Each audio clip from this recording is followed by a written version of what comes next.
Hello, everybody. This is another episode of Simply Dorales. We're continuing with the open discussion that we had previously. I promised you guys that I will go all the way up to the questions that were posted, that were in the poll, and we are almost done. We have about 10 to 13 more questions left, and we'll take it from there. I do have my co-host with me, my guest hosts that are always here. Say hi. What's up, people? How y'all doing? KC. What's up? CJ. Okay. Let's get right into it. These will be in 15-minute increments. There'll be 3 of them. So, question 30 is, do you believe in fate? I do. I do believe we have a destined path.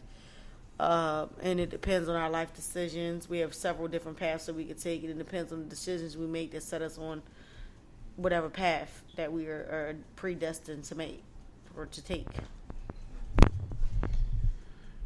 In my opinion, I don't know how to really explain this other than when you watch a parade, okay? If the parade is going north, I'm just going to kind of use it as an example, and you have somebody ahead of you, as the parade passes the person that's on one end, they get to see a certain part of the parade that hasn't gotten to the other end yet.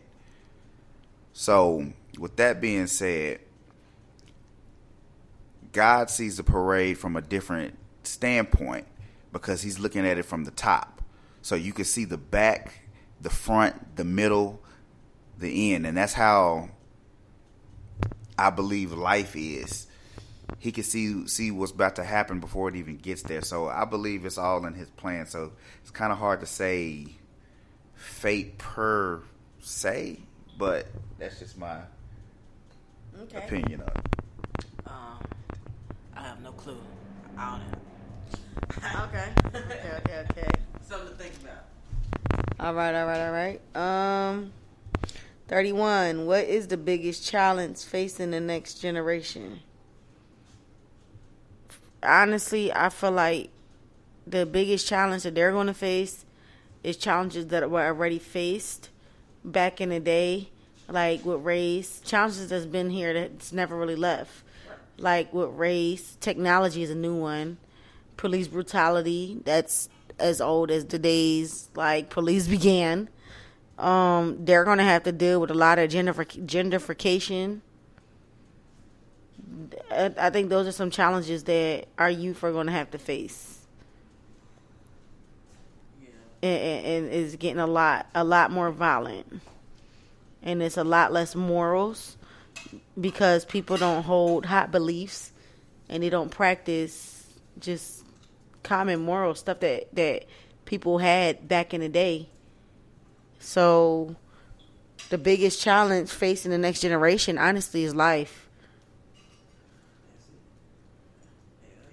I agree. KC? I agree. Yep, I agree. Okay.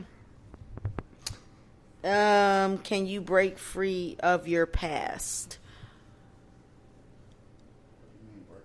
I don't know. I'm not the one that asked it, but I think you can overcome your past. Breaking free, it's a part of you, so you can't just like leave that part in the past and be like it never happened. It's always going to be a part of you. I do believe you can overcome it and move past it. Breaking free sounds like your past has you in bondage. Yeah, that was the question. I don't know what they meant. It's kind of broad. The question is, can you break free from your past? break free from your past? That's kind of that's broad. Yeah. That's I think that person. I feel like break free from your past. I feel like In a sense, that's a deep question. I feel like in a sense, like when you let go of something that I guess haunted you from your past, I don't know, or you let go of, then, well, I don't know. That's deep, because now it got me thinking. Like, damn. You need to know what that person really Yeah. I honestly, I don't. I just answered it to the best of my ability.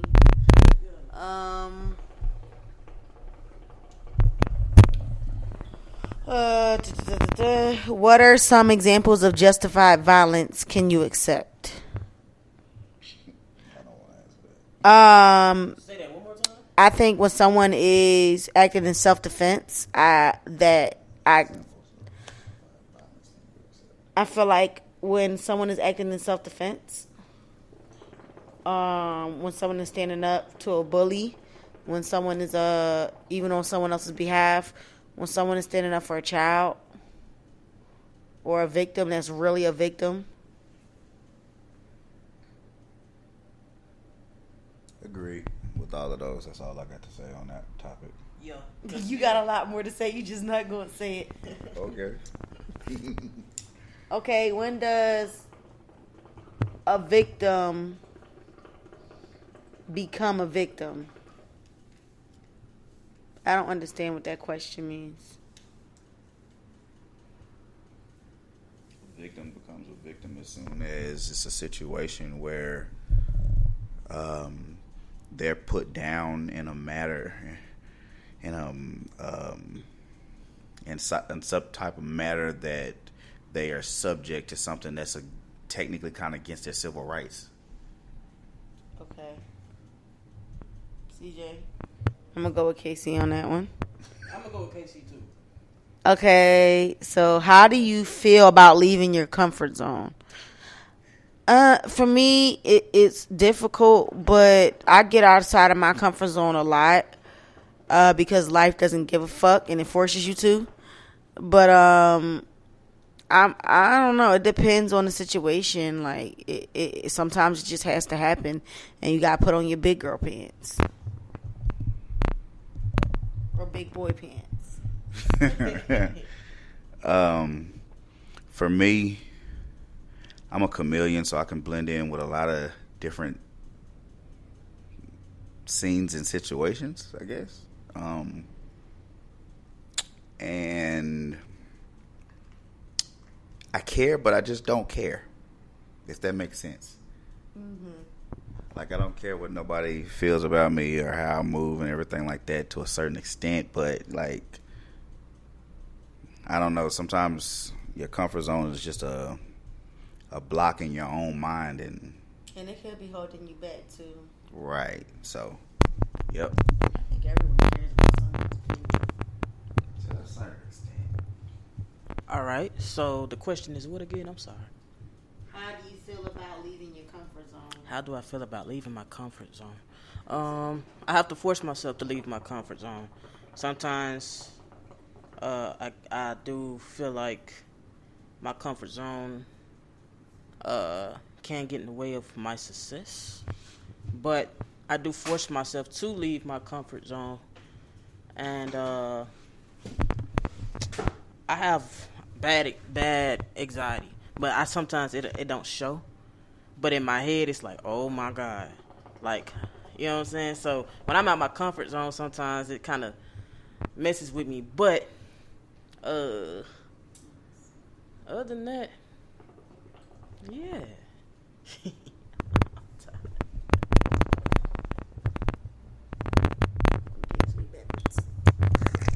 Oh, shit. Excuse me, y'all. Okay, we got 5 minutes left on this one. What's the difference between a good boss and a good leader?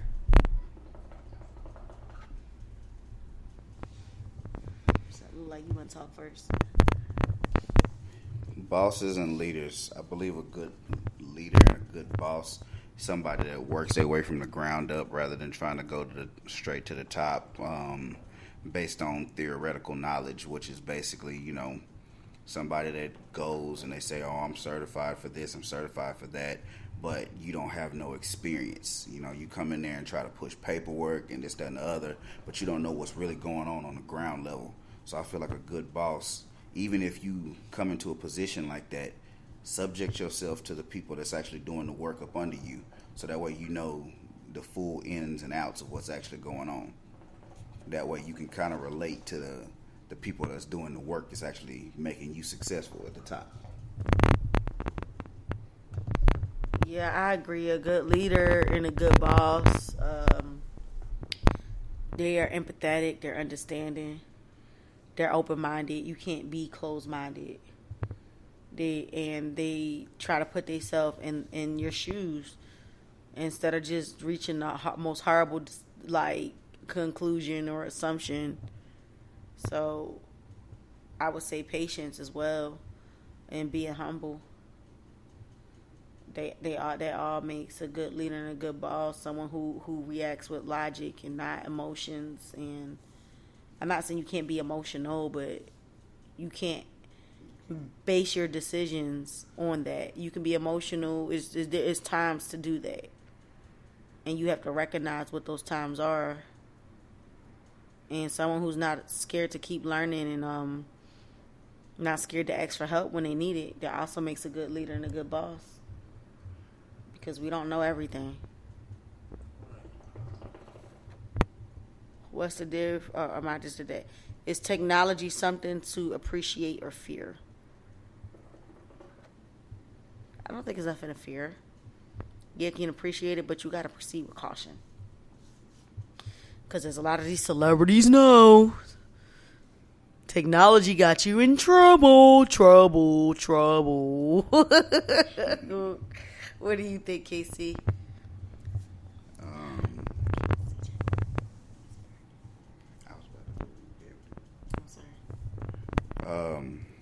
I appreciate technology. That's all I got to say. Because I mean, my thing is, it's not. Technology is a major factor even in our health system in today's world. You know, when you think about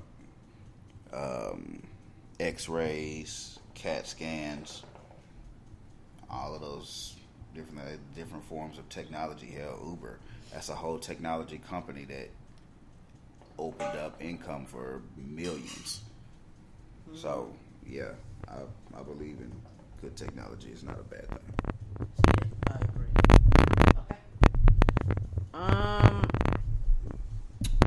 Okay. Okay, so we got 1 minute and 56 seconds left, counting down. So people on what's this app called? POF. If you guys want to chime in, do you have anything to say about the questions? Do you have any questions for us? Shout out where you from. Your name, we'll give you a shout out. And to my Simply Dorales family, I see quite a few of you are watching. Hi, Brandon. You're always watching. I mean, you just got notification turned on. I'm so honored. Hey, Brandon. Sorry, we've been late. We were out of town, so we didn't want to do it on the road. But start shouting out where y'all from. We're all in Texas. I'm from Philly. I believe CJ and KC are from, I didn't forget your name, are from Texas. Yeah. Texas, baby. Okay, Africa. Cool. Australia. I got Australia in the building. Okay. France. Italy. Okay. Keep them coming. Look, we got 30 seconds left, so I'm going to end this. We're going to go to the next 15 minutes. We got a couple questions left, and y'all chime in and everything like that. All right, it's been Simply Dorales. We'll be back in less than 2 minutes. Peace.